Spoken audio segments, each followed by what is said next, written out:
Year 4, hello, welcome to Stonehenge, or rather welcome to something that looks like Stonehenge. It's not quite, it's just got lots of rocks, as you can see, in a circle, lots of rocks.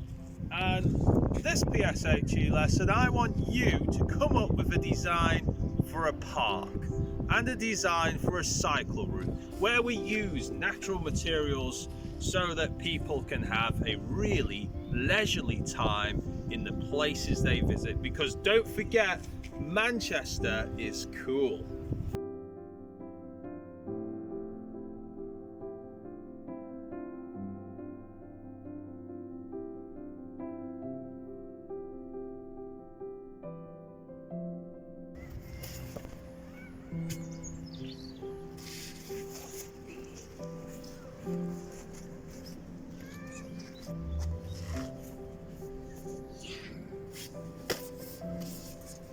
So here's another look, Year 4, a 360-degree angle of the whole of the rock circle in Kringle Park.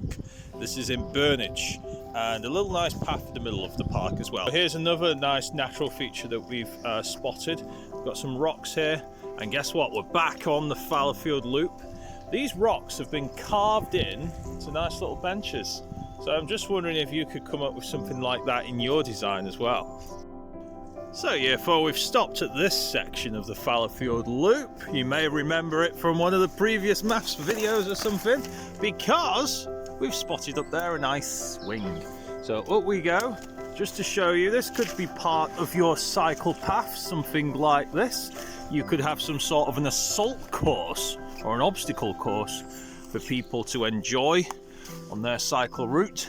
And there's my son making his way up there, ascending the hill to the swing. Now, if you ever spot anything like this when you're out and about, I nearly fell over then, you need to be extremely careful. Always ask your parents' permission to do this sort of thing. But we're just shooting this video as an example of the kind of things you can do out and about on your journeys. And look at the steep drop down there. Hey, there's the cycle path, and there's the swing, and there he goes. So children, here's another feature of the Fallowfield Loop. We've got lots of bridges, got a few vines hanging down there, and you'll start to hear a bit of an echo in here. Can you shout echo, Leo? Ah, bit of one. So perhaps this could feature on your cycle route as well. Perhaps you could go under busy roads. Who knows? And out we emerge. What about this, Year 4?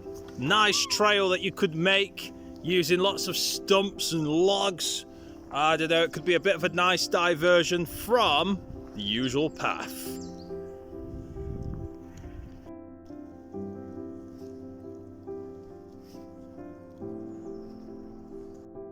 How about dotting some benches around the way so that people can have a leisurely time along your cycle path?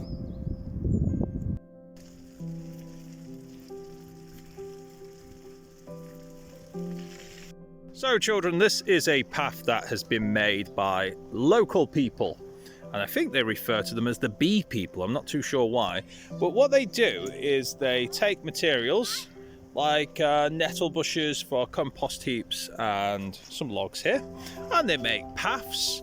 And this is like a labyrinth path. You can see that little sign there. A labyrinth path is some sort of a spiral path that you can walk on for a nice peaceful relaxing time, and it just goes round and round, and it continues that way. So again, when you're thinking about your cycle path, think about things you can do where you can stop, put your bikes down, and you can go for a nice walk, and you can keep Manchester cool as a cool place with lots of things to do. And here is a nice example, children, of a pond that has been made to attract wildlife. And again, they've used nettle bushes as a sort of boundary to go around, and this makes a nice pond, doesn't it?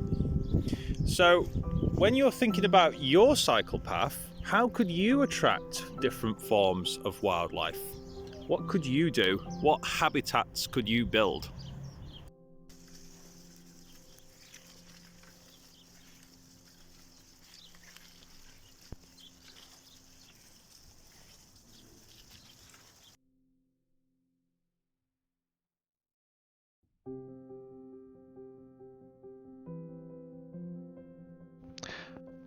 So, year 4, you just have to create your own cycle route.